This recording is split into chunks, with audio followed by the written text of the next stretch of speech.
ডাক্তারের কেবিন থেকে বের হয়ে কোনো রকম একটা সিএনজি নিয়ে বাসায় যায় সাফিন। তারপর খুশিতে চিৎকার করে কতক্ষণ। সাফিন বাবা হতে যাচ্ছে। আচ্ছা, বাবা হওয়ার অনুভূতিগুলো কি সত্যি এমন অসাধারণ হয় যেন পৃথিবীটাই হাতের মুঠোয় পেয়ে গেছি? বেঁচে থাকার জন্য এর থেকে বড় সুখ আর কিছু চায় না, কিন্তু কিছু একটা ভেবে মুখের হাসি নিমেষেই শেষ হয়ে যায় তার। অনু কি ফিরবে তার কাছে, নাকি তার বাচ্চাকে তার কাছ থেকে ছিনিয়ে নেবে? তার প্রথম সন্তান, প্রথম বাবা হওয়ার অনুভূতি সব কি কেড়ে নেবে অনু? পরক্ষণেই ভাবলো না, কিভাবে কেড়ে নেবে? বাচ্চাটা কি তার একার নাকি? তারও তো অধিকার আছে বাচ্চার ওপর। সাফিনের জন্য না হলেও বাচ্চাটার জন্য হলেও অনু তার কাছে থাকতে বাধ্য। সে বাধ্য করবে অনুকে তার সাথে থাকতে। সে এই অনুভূতিটাকে হাতছাড়া করতে চায় না। আর অনু যদি থাকতে না চায় তাহলে বাচ্চাটা সাফিনকে দিয়ে দিতে হবে। এরপর সাফিন সিদ্ধান্ত নেয় সে অনুকে ডিভোর্স দিবে না, আর ইরাকেও বোঝাবে যে বাচ্চাটা সাফিনের জন্য কতটুকু গুরুত্বপূর্ণ, আর বাচ্চার জন্য হলেও অনুকে প্রয়োজন। আর ইরা যদি অনুকে রাখতে না চায় তবে অন্য ব্যবস্থা আছে। সে কোর্টে বাচ্চার কাস্টাডির জন্য আবেদন করবে। তারপর সে আর ইরা মিলে বাচ্চাটা বড় করবে। আগে ভালো ভালোই আজকের এঙ্গেজমেন্টটা হয়ে যাক, তারপর সব দেখা যাবে ভেবেই একটা স্বস্তির নিঃশ্বাস ছাড়ল সাফিন। তার অনেক কাজ করতে হবে। এঙ্গেজমেন্ট, সকল দায়িত্ব সাফিনের একার। কোনো আত্মীয় স্বজন বা কাছে বন্ধুবান্ধব সাফিনকে সাপোর্ট করেনি, তারা আসতে নারাজ। কিছু কালিগও কয়েকটা বন্ধুবান্ধব নিয়ে সে অনুষ্ঠানটা করেছে, তাই সব দায়িত্ব সাফিনের একার। সে বেরিয়ে পড়ল হলরুমের উদ্দেশ্যে। সব কিছু ঠিকঠাক আছে কিনা দেখে তারপর সে রেডি হয়ে আবারও আসবে, আর এঙ্গেজমেন্টের পরপরই ইরার সাথে কথা বলবে। সন্ধ্যা 7টা। সকল গেস্টরা এসে পড়েছে। ইরার বাবা মাও এসেছে, তারা সাফিনের সাথে কথা বলছে। সকল আত্মীয় স্বজনের সাথে পরিচয় করিয়ে দিচ্ছে। সবাই যার যার মতো পার্টি এনজয় করছে, কিন্তু এর মধ্যে একবারও ইরার দেখা মিলল না। বেশ কয়েকবার সাফিন ফোন দিয়েছে, কিন্তু ফোন রিসিভ করছে না। সে ভাবছে হয়তো ব্যস্ততায় ফোন ধরছে না। রাত 9টার দিকে সবাই এঙ্গেজমেন্টের জন্য তাড়া দিতে থাকলো, কিন্তু ইরার কোনো খোঁজ খবর নেই। তার বাবা মাও তাকে ফোন দিচ্ছে, কিন্তু ফোন বন্ধ। তারপর হঠাৎ এই একটা মেয়ে এসে সাফিনের হাতে একটা কাগজ দিল। সে আস্তে আস্তে কাগজটি খুলল। এটা একটা চিঠি যা ইরা লিখেছে। চিঠিটা সম্পূর্ণ পড়ে সাফিনের চেহারার রং বদলে গেল।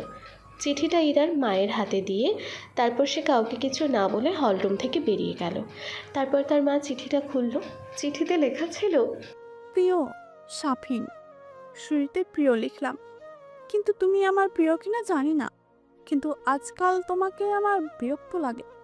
কথায় কথায় আবেগী হয়ে পড়া শাসন করা, এখানে যেও না, তার সাথে কথা বলো না, এইসব শুনতে শুনতে আমি পাগল হয়ে যাচ্ছিলাম। আমি তোমাকে খুব স্মার্ট একজন ছেলে ভাবতাম, কিন্তু তোমার জন্য এই অনুই ঠিক আছে, আমি নই। আমি কার সাথে চ্যাটিং করি, চলাফেরা করি, কথা বলি, সবকিছুতেই তোমার হস্তক্ষেপ। ভাগ্য ভালো, সময় মতো আজ আমাকে সব বুঝিয়ে দিয়েছে যে ছেলে বউ রেখে অন্য মেয়ের সাথে সম্পর্ক করে। এমনকি বিশ্বাস আছে যে তুমি আমার কাছে আরো সুন্দর কেউ দেখলে তার কাছে চলে যাবে না। তোমাকে আমি বিশ্বাস করি না আর ভালোবাসি না, তাই এঙ্গেজমেন্ট আর বিয়েটা করা আমার পক্ষে সম্ভব না। যেখানে বিশ্বাস নেই সেখানে বিয়ে তো অসম্ভব। আমি আজকে ভালোবাসি আর ওকেই বিয়ে করব। ও তোমার মতো এত মেন্টালিটি শিখ না, আমাকে বোঝে। তোমাকে আজকের এই দিনে এতগুলো মানুষের সামনে অপমান করতে চাইনি, কিন্তু আমার কোনো উপায় ছিল না। শেষ মুহূর্তে আর পারলাম না নিজের সিদ্ধান্তে যুদ্ধ করতে, তাই ভালোবাসার মানুষটিকে হাত ধরে চলে যাচ্ছি। আমি আজকে বুঝতে পারছি আমি তোমার পার্সোনালিটিকে ভালোবেসেছিলাম, তোমাকে না। পারলে মাফ করে দিও আর অনুকে নিয়ে সুখে থাকো। আমি জানি তুমি এখনো অনুকে ভালোবাসো আর সেও তোমাকে ভালোবাসে, তাই আর কাছে মাপ চেয়ে আমার সবকিছু ঠিক করে নিও। ভালো থেকো। ইতি, ইরা। সম্পূর্ণ চিঠিটা পড়ে তার বাবা মা স্তব্ধ হয়ে গেল। তার মেয়ে একটা বিবাহিত পুরুষকে বিয়ে করতে যাচ্ছিল। এই ছেলের আগেও একটা স্ত্রী আছে জেনেও এত অধঃপতন হয়েছে। তার শেষ পর্যন্ত একটা পবিত্র সম্পর্ককে নষ্ট করলো তাদের মেয়ে। ভাবতেও অবাক লাগছে। তারা ইরাকে কখনো কোনো কিছুর জন্য বাধা দেয়নি, সব সময় স্বাধীনভাবে চলাফেরা করতে দিয়েছে। তাই বলে মেয়ে এত নিচে নামবে তারা ভাবতে পারেনি। আজ এতগুলো মানুষের সামনে শুধু সাফিনকে না, তার বাবা মাকেও অপমান করলো সে। বাসায় পৌঁছে সাফিন কোনো রকম দরজা লাগিয়ে চিৎকার করে কান্না করতে শুরু করলো। কার জন্য সে কান্না করছে জানে না, শুধু এতটুকুই জানে যার জন্য সে অনুকে ঠকালো, অনুর গায়ে হাত তুললো, এমনকি তাকে ডিভোর্স দিতে যাচ্ছিল, তার বাবা হওয়ার সংবাদ থেকে বঞ্চিত হলো, আর সেই তাকে একা ফেলে চলে গেল তাকে বিশ্বাস করে না বলে। কী দোষ করেছিল সে? সে তো ইরার সব কথাই মেনে নিয়েছে, যখন যা বলেছে তাই করেছে, কখনো তো স্বাধীনতায় হস্তক্ষেপ করেনি, কোনো কিছুর জন্য জবাবদিহিতা করেনি, এমনকি এত বড় একটা ঘটনার পরেও ইরাকে মাফ করে দিয়েছিল। তাহলে কেন এমন করলো? কি সুন্দর করে বলে দিল সাফিনকে ভালোবাসে না, বিশ্বাস করে না, অন্য কাউকে ভালোবাসি। তাহলে কি তার অনুকে দেওয়া আঘাত প্রকৃতি তাকে ফিরিয়ে দিল? সেও তো অনুকে একই কথা বলেছিল, আরও জঘন্যভাবে। অনুকে এমন কষ্ট পেয়েছিল নাকি আরও বেশি? তার ইরার জন্য কষ্ট লাগছে না, কষ্ট লাগছে নিজের জন্য, অনুর জন্য। সে অনুর কাছে কোন মুখে যাবে তাকে ফিরিয়ে আনতে? কিভাবে ক্ষমা চাইবে? আদৌ কি অনু ফিরবে তার কাছে? সাফিনের নিজেকে অসহায় লাগছে, খুব একা একা মনে হচ্ছে। ঘরে থাকলে যেন তার দম বন্ধ হয়ে যাবে। এই ঘরে অনুর সাথে তার কত স্মৃতি রয়েছে, ভাবতেই দম বন্ধ হয়ে যাচ্ছে তার। তার এখন অনুকে প্রয়োজন, খুব প্রয়োজন। সে বুঝতে পারছে অনুকে ছাড়া তার চলবে না, কিন্তু অনু তো নেই, দূরে চলে গেছে। সাফিন নিজে তাকে দূর করে দিয়েছে, কিন্তু এখন তার কাউকে প্রয়োজন যে তার কষ্ট বুঝবে। তারপরে হঠাৎ তার মায়ের কথা মনে পড়ল। সে উঠে দাঁড়ালো তার মায়ের কাছে যাওয়ার উদ্দেশ্যে। এখন তার কাউকে প্রয়োজন, খুব করে প্রয়োজন, কাউকে জড়িয়ে ধরে আশ্বস্ত মনকে শান্ত করতে হবে। অনু থাকলে কাজটা বেশি ভালো হতো, কিন্তু আপাতত তার মাকে চাই, একমাত্র মাই পারবে সব কিছু ঠিক করতে। রাত 1:45 বাজায়, বারবার কে যেন কলিং বেল বাজাচ্ছে আর সামনে দরজা ধাক্কাচ্ছে। কিছুক্ষণ আগেই ঘুমিয়েছিল শাওন আর রীতি, কিন্তু দরজা ধাক্কা আর কলিং বেলের আওয়াজে তারা দুজনেই হুড়মুড় করে উঠে পড়ল। আর কলিং বেলের বাজে আওয়াজে মিসেস রাহেলার ঘুম থেকে জেগে গেল। শাওন দরজা খুলে অবাক হয়ে গেল, তার সামনে দাঁড়িয়ে আছে তার ছোট ভাই। চুলগুলো এলোমেলো হয়ে আছে, চোখ মুখ ফুলে লাল হয়ে আছে, যেন এইমাত্র কান্না করে এসেছে। শার্টের অর্ধেক ইন করা, বাকি অর্ধেক ছাড়ানো। এত রাতে সেখানে কি করছে? আজ না তার এঙ্গেজমেন্ট ছিল ইরার সাথে, তাহলে সে এখানে কেন? আর চেহারার এই হাল কেন? বেশ কয়েকটা প্রশ্ন ঘুরপাক খাচ্ছে শাওনের মাথায়। বড় ভাইকে দেখে নিজেকে ঠিক রাখতে পারল না সাফিন। ক্লান্ত পায়ে সামনে এগিয়ে তাকে জড়িয়ে ধরে চিৎকার করে কান্না করতে শুরু করলো সে, আর বলতে লাগলো, আমার পাপের ফল আমি পেয়েছি ভাই, তোদের কথা সত্যি হয়েছে, আল্লাহ আমাকে উচিত শিক্ষা দিয়েছে। আমি আর সহ্য করতে পারছি না ভাই, আমার অনুকে চাই, ও আমার সব কষ্ট দূর করে দেবে, ওর কাছে জাদু আছে ভাই, আমাকে আমার অনু এনে দে। ছেলের এমন অবস্থা দেখে রাহেলা কান্না করে দিল। তার ধারণা সঠিক হয়েছে, ছেলে তার ভুল বুঝতে পেরেছে। সে গিয়ে যায় ছেলের দিকে, মাকে দেখে সে ভাইকে ছেড়ে মায়ের পায়ের কাছে বসে পড়ল, তারপর পা জড়িয়ে ধরে বলল, আমার অনুকে চাই মা, আমার অনুকে চাই মা, আমার অনুকে চাই, আমি আমার বাচ্চাকে চাই, আমি ওদের ছাড়া বাঁচবো না মা, আমি আমি আমি আমার অনুকে চাই। তোমার ছেলেকে অনুকে এনে দাও মা, আর কখনো শোনো অমর্যাদা করবে না, গায়ে হাত তুলবে না, বাজে কথা বলবে না। আমরা বাচ্চাকে নিয়ে খুব সুখে থাকবো। অনুর কথা মতো আমাদের একটা ছেলে বাবু হবে। আমার মেয়ে বাবু চাই না, আর চাই না। অনু যা চাইবে তাই হবে, আমাদের মধ্যে আর কেউ কখনো আসবে না। আমার খুব কষ্ট হচ্ছে মা, অনেক চেষ্টা করেছে অনুকে ভুলে যাবার, কিন্তু পারেনি মা। তুমি ঠিক বলেছিলে, আমি অনুকে ভালোবাসি। এরা কেনা দেখো, এরা চলে গেছে, কিন্তু আমার একটু আফসোস হচ্ছে না, আরো ভালো লাগছে যে আমার আর অনুর মধ্যে আর কেউই নেই। হ্যাঁ, আমি অনুকে ভালোবাসি, তাই তো একদিনের জন্য আমি তাকে মোড়ের আড়াল করতে পারিনি। প্রতিদিন রাতে তার বাড়ির সামনে দাঁড়িয়ে থেকেছে তাকে এক নজর দেখার জন্য।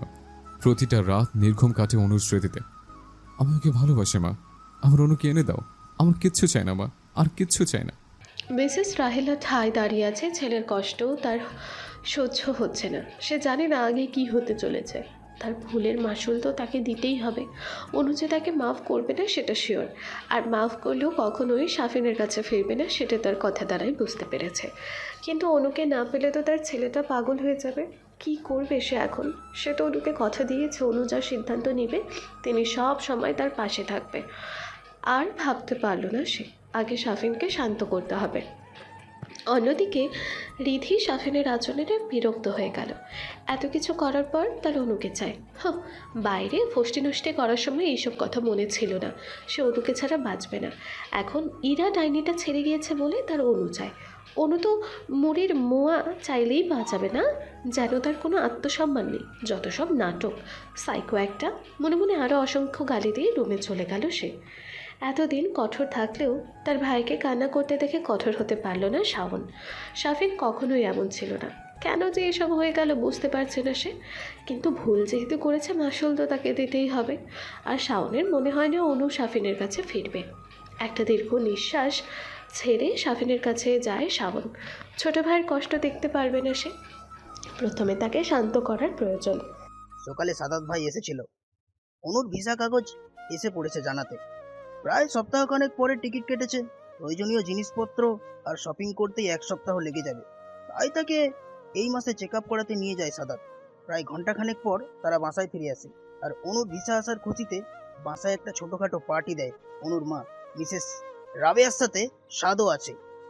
সাদাত অনুর সাথে তার পড়াশোনার ব্যাপারে ডিসকাস করছে। অনু তা মনোযোগ সহকারে শুনছে, এক গাদা উপদেশ দিচ্ছে। ঠিকমতো খাবি, ঠিকমতো ঘুমাবি, প্রপার রেস্ট নিবি, প্রতিদিন ফোন করবি, সবার সাথে কথা বলবি, টাইম মতো ওষুধ খাবি, বেশি রাত জেগে থাকবি না, কান্না করতে পারবি না, আরও গাদা গাদা উপদেশ। অনু সেগুলো খুব মনোযোগ সহকারে শুনছে, মাথা দোলাচ্ছে, আর তার করা শাসন দেখে মিটিমিটি হাসছে। সাদাতের সাথে প্রয়োজনীয় কথা শেষ করার পর সে সাদের কাছে গেল। অনুকে দেখেই একগাদা প্রশ্ন ছুড়ে দিল সাদ। বাব্বাটা দুটোই এক একটা প্রশ্ন করতে করতে মারে, আর একজন উপদেশ দিতে দিতে মারে। অনু পড়েছে বিশাল ঝামেলায়। কি করছেন সাদত ভাই? কোনো সমস্যা? আপনাকে বেশ চিন্তিত লাগছে। আর বলিস না, মাথা থেকে একটা আপদ বিদায় করব বলে ভেবেছি, তাই আপদটা যেন তাড়াতাড়ি বিদায় হয় সেই কাজই করছি। অনু বুঝতে পারলো সাদাত ভাই তাকে নিয়ে মজা করছে, তাই সে তাকে পাত্তা না দিয়ে সাদাতকে জিজ্ঞেস করলো, তুমি কি আমার সাথে যাবে? হ্যাঁ, তোকে পৌঁছে দেওয়ার জন্য পৌঁছে দিয়ে সব কিছু ঠিকঠাক করে চাচু আর চাচির সাথে কথা বলে পরেই আসবো। না হলে দেখা যাবে তুই বেশি আদরে আদরে বাদর হয়ে গেছিস, আর খাওয়া দাওয়া নিজের খেয়াল রাখা সব গোল্লায় গেছে। দায়িত্ব যখন নিয়েছি পূরণ করেই তবেই ছাড়বো। শুনিসনি ডাক্তার কি বলল? তোর শরীরে প্রচুর ভিটামিনের অভাব আছে আর রক্তশূন্যতা আছে। তোর তো নিজের প্রতি কোনো ধ্যানই নেই, তাই আমাকেই সব করতে হবে নাকি? সাদাতের কথাগুলো অনু মুগ্ধ হয়ে শুনছে। লোকটা কি সুন্দর করে কথা বলে, সব কিছু মজার ছলে উড়িয়ে দিলেও বেশ প্রয়োজনীয় কথা তার মধ্যে বলে ফেলে। এই যে দায়িত্বের কথাটা, সে সাফিনের দায়িত্ব ছিল জেনেও সাফিন সৌজন্যতার খাতিরেও খোঁজ নেয়নি। আর এই যে সাদাত ভাই সামান্য কথা দিয়েই সব কিছু নিঃস্বার্থভাবে করে যাচ্ছে, অনুকে মেন্টালি সাপোর্ট দিচ্ছে, আবার নিজ দায়িত্বে দূর দেশে চেনা মানুষের কাছে রেখে আসছে। আজকালকার আপন ভাইরাও এরকম করে না, যতটুকু না সাদাত তার মামাতো ভাই হয়ে করছে। সেই লোকটার কাছে চিরকৃতজ্ঞ থাকবে। বেশ হাসি তামাশার মধ্যে দিয়ে রাতটা কেটে গেল তাতে। সাদাত আর সাদ রাতে বাসায় চলে গেল, কিন্তু কে জানতো কালো অতীতগুলো অনুর জীবনে আবারও হানা দেবে, সব কিছু এলোমেলো করে দিতে। প্রতিদিনের মতোই সকালে নামাজ পড়ে বারান্দায় গেল অনু। এখনও পূর্বের আকাশে সূর্য উঁকি দেয়নি, চারিদিকে হালকা আলো ছড়িয়ে আছে। সে আকাশের দিকে তাকিয়ে সাফিনের চিন্তায় মগ্ন। হঠাৎ তার চোখ গেল সামনের রাস্তার দিকে। কেউ একজন তার দিকে তাকিয়ে আছে এক ধ্যানে। তাকে চিনতে বেশি বেগ পেতে হলো না অনুর। রাস্তায় সাফিন দাঁড়িয়ে আছে। হঠাৎ অনুর কলিজার পানি শুকিয়ে গেল। সাফিন এখানে কী করছে? সবেমাত্র সব কিছু গুছিয়ে এগিয়েছিল সে, তাহলে এখন সেখানে কেন এসেছে? সব কিছু এলোমেলো করতে আর দাঁড়িয়ে থাকতে পারল না সে। দৌড়ে ঘরের মধ্যে ঢুকে গেল, বারান্দার দরজা লাগিয়ে দিল, চিৎকার করে কাঁদতে শুরু করলো। অন্যদিকে অনুর ঘরে যাওয়া দেখে সাফিন তাকে ডাকতে শুরু করলো, কিন্তু অনেক ফিরেও তাকালো না। হঠাৎ অনুর কান্নার আওয়াজ শুনে অনুর মা ঘরে দরজা ধাক্কাতে লাগলো। মাত্র নামাজ পড়ে উঠেছিল সে। আচমকা অনুর কান্নার আওয়াজ শুনে সে তাড়াতাড়ি অনুর রুমে গেল। অনু, মা কি হয়েছে তোর? কান্না করছিস কেন? দরজা খোল। কি হয়েছে আমাকে বল। অনু, দরজা খোল মা। কিন্তু অনু দরজা খুলল না। এবার রাবেয়া খাতুন গেল ঘাবড়ে। সে তাড়াতাড়ি গিয়ে ঘর থেকে অনুর রুমের চাবিটা নিয়ে এলো। অনুর বাবা নামাজে গেছেন, তাই যা করার তাকে করতে হবে। দরজার লকটা খুলে কোনো রকম অনুর কাছে গেল। অনুর কাঁধে হাত রাখতে অনু ঘুরে মাকে জড়িয়ে ধরল। অনুর মাও কান্না করে দিল। কি হয়েছে মা, কান্না করছিস কেন? বাজে স্বপ্ন দেখেছিস? এমন করে কান্না করলে তো বাচ্চার সমস্যা হবে। আর কান্না করে না, আমাকে বল কি দুঃস্বপ্ন দেখেছিস? হঠাৎ নিচ থেকে অনুর বাবার আওয়াজ শোনা গেল। সে কাউকে ধমকাচ্ছে। সে অনুকে নিয়ে উঠে দাঁড়ালো, তারপর বাইরে বেরোলো দেখার জন্য কী জন্য সাত সকালবেলা অনুর বাবা চেঁচাচ্ছেন। কিন্তু নিচে নেমে যা দেখলো তার জন্য তারা মোটেও প্রস্তুত ছিল না। শাফিন, হ্যাঁ শাফিন বাবার পায়ে ধরে আকতি মিনতি করছে। প্লিজ বাবা, শুধু একবার আমি অনুর সাথে কথা বলবো। ওর সাথে একবার দেখা করবো বাবা, নইলে আমি মরে যাব। আমি আপনার কাছে ভিক্ষা চাইছি, অনুকে আমার কাছে ফিরিয়ে দিন। কোন সাহসে তুমি আমার বাড়ি এসে আমার মেয়েকে হেনস্থা করছো? আর কি মনে করো তুমি নিজেকে? এত কিছুর পরেও আমি তোমাকে অনুর সাথে দেখা করতে দিব? সবেমাত্র কিছু থেকে বের করতে পেরেছি মেয়েটাকে। তুমি এসেছো সাথে কথা বলতে, ওর সাথে দেখা করতে। কোন অধিকারে? এক্ষুনি চোখের সামনে থেকে চলে যাও, আর কখনো যেন তোমাকে বাড়ির আশেপাশে না দেখি। প্লিজ বাবা, এমন করবেন না। আমাকে একটা সুযোগ দিন। আমি ওর অভিযোগের সুযোগ দেবো না। আমাকে আমার অনুকে ফিরিয়ে দিন। আমার বাচ্চাকে আমার কাছে ফিরিয়ে দিন।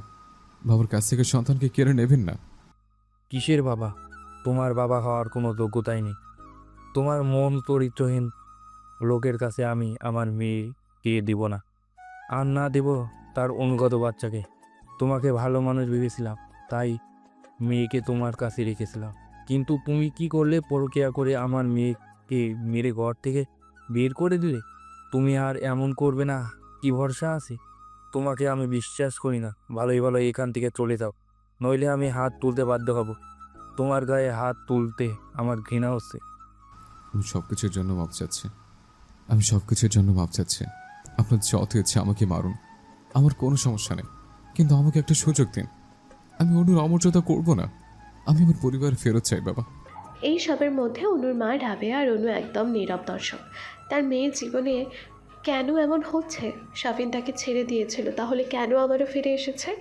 যখন দেখলো শাফিনকে কোনোভাবেই থামানো যাচ্ছে না, সে অনুর শাশুড়ির নাম্বারে ডায়াল করলো। ছেলেকে শান্ত করে রুমে রেখে এসে ছেলের চিন্তা করতে করতে কখন যে চোখ লেগেছিল বুঝতেই পারেনি সে। হঠাৎ করে ফোনের রিংটনে আওয়াজ শুনে ঘুম ভেঙে গেল। ঘড়ির দিকে চোখ পড়তে দেখলো 6টা বাজে। এত সকালে কে ফোন দিল? ফোনের নাম্বার দেখে বুঝতে পারলো কোনো সমস্যা হয়েছে। সে তাড়াতাড়ি রিসিভ করতে শোনা গেল, হ্যালো আপা, সাত সকালে আপনার ছেলে বাড়ির সামনে এসে পাগলামি করছে, কোনোভাবেই তাকে থামানো যাচ্ছে না। এদিকে অনু কান্না করতে করতে অস্থির হয়ে যাচ্ছে। দয়া করে আপনার ছেলেকে এখান থেকে নিয়ে যান, নইলে একটা না একটা কেলেঙ্কারি হয়ে যাবে। আমরা পুলিশ ডাকতে বাধ্য হব। আমার ছেলে মানে শাফিন তো এতক্ষণ গড়েই ছিল, তাহলে কখন গেল সেখানে? আমি কিচ্ছু জানি না আপা। আপনার ছেলে পাগলামো শুরু করে দিয়েছে, প্রচুর চেঁচামেচি করছে অনুকে নিয়ে যাবার জন্য। তাড়াতাড়ি কিছু করুন, আপনার ছেলেকে নিয়ে যান। রাখি। রাহেলা হতভম্ব হয়ে বড় ছেলের রুমের সামনে দরজা নক করলো কয়েকবার। নক করার পর শাওন জেগে গেল। কি হয়েছে মা, এত সকালে ডাকাডাকি মন করেছো কেন? কিছুক্ষণ আগেই তো ঘুমালাম। শাওন বাবা, শাফিন অনুদের বাড়ির সামনে গিয়ে ঝামেলা করছে, তুই তাড়াতাড়ি যা, ওকে বুঝিয়ে শুনিয়ে বাসায় নিয়ে আয়। আল্লাহই জানেন আমার ছেলেটার কি হবে। এদিকে অনুর মা সাত সকালে এসব ঝামেলা দেখে সাদাতকে ফোন করলে ফোন পেয়ে সে 10 মিনিটের মধ্যে বাসায় চলে আসলো। এসে দেখলো শাফিন এক প্রকার ঝামেলা বাঁধিয়ে দিয়েছে অনুর বাবার সাথে। অনুকে নিয়ে যাবার জন্য জড়াজড়ি করছে। অনুর মা আপাতত অনুর সাথেই আছে। অনুর কান্না থেমে গেছে। সাদাত প্রায় ধাক্কা দিয়ে শাফিনকে সরিয়ে দিতে যাচ্ছে, কিন্তু শাফিন যেন বদ্ধ উন্মাদ হয়ে গেছে। কোনো কিছুই তার গায়ে লাগছে না। সাদাতের সাথে এক প্রকার গণ্ডগোল বেঁধে গেল। এর মধ্যে শাফিনের ভাই শাওনও তার মা পৌঁছে গেল বাসায়। হঠাৎ অনুর আওয়াজে শাফিন শান্ত হয়ে গেল। সে অনুকে দেখে একটা মিষ্টি হাসি দিয়ে এগিয়ে যেতে লাগলো। সাদাত বাধা দেওয়ায় অনু ইশারায় নিষেধ করে দিল। শাফিন অনুর ঠিক সামনে গিয়ে ওর হাত ধরতে চাইলে অনু হাত সরিয়ে দিল। শাফিন কিছু মনে করল না, সে তার তৃষ্ণা মেটাচ্ছে। কতদিন পর সে অনুকে এত কাছ থেকে দেখতে পারছে। এটাই কম কিসে। এবার অনু কথা বলল। কি চাই? কেন এসেছো এখানে? অনু সাফিনকে তুমি বলে সম্বোধন করাতে কিছুটা অবাকই হলো, কারণ এই 2 বছরে অনুকে হাজার বলেও তুমি করে বলাতে পারেনি। তুমি করে বলতে বললে সে এক কথাই বলতো। তুমি কথাটা কেমন যেন পর লাগে। আপনি আমার কাছে ভালো লাগে। যেদিন আপনি আমার পর হয়ে যাবেন সেই দিন থেকে আপনাকে আমি তুমি করে বলবো। তাই সাফিন আর কথা বাড়ায়নি। সাফিন কাছেও অনুর মুখে আপনি ডাকটা সব থেকে মধুর ডাক মনে হতো। কিন্তু আজকে অনু তাকে তুমি করে বলছে, তাহলে কি অনু তাকে পর করে দিয়েছে? হ্যাঁ, পরই তো সে। সে নিজেই অনুকে পর করে দিয়েছিল, তাই অভিমান তো হবেই। কিন্তু এইবার অভিমান ভাঙতে তার বেশ কাঠখড় পোড়াতে হবে। এবার সে খুব বেশি আঘাত দিয়েছে অনুকে। ভাবতেই মুচকি হাসলো সে। কি হলো? কথা বলছো না কেন? কেন এসেছো এখানে? কি চাই? তোমাকে চাই আমার। কেন আমাকে কেন চাই? আমার মতো সেকেলে আনস্মার্ট পর নির্ভরশীল একটা মেয়েকে কেন চাই তোমার? আমার তো যোগ্যতাই নেই তোমার সাথে থাকার। তুমি নিজে আমাকে তোমার লাইফ থেকে দূর করে দিয়েছো। তাহলে এখন কেন ফিরে এসেছো? আর তোমার ইরা কোথায়? সাফিন হতাশ কণ্ঠে বলল, ইরা নেই, চলে গেছে। সে অন্য কাউকে ভালোবাসে। ও, ইরা চলে গেছে। তাই এখন আমার প্রয়োজন। আবার যখন আমার থেকে ভালো কাউকে পাবে তখন আবার এভাবেই ছেড়ে দেবে আমায়? আর তুমি ভাবলে কি করে এত কিছুর পর আমি তোমার কাছে ফিরবো? আমাকে কি তোমার মানুষ মনে হয় না? খেলার পুতুল ভাবো তুমি আমাকে? যখন চাইবে ছুঁড়ে ফেলবে, আবার যখন চাইবে কাছে টেনে নিবে। হ্যালো বন্ধুরা, কেমন আছেন আপনারা সবাই? গল্পটির পরবর্তী অংশ আপলোড করা হবে এই চ্যানেলে। চ্যানেলের লিংক আমি ডেসক্রিপশন এবং কমেন্ট বক্সে দিয়ে দিচ্ছি। লিংকে ক্লিক করে গল্পটির পরবর্তী অংশ শুনতে পারবেন। ভালো থাকবেন আপনারা।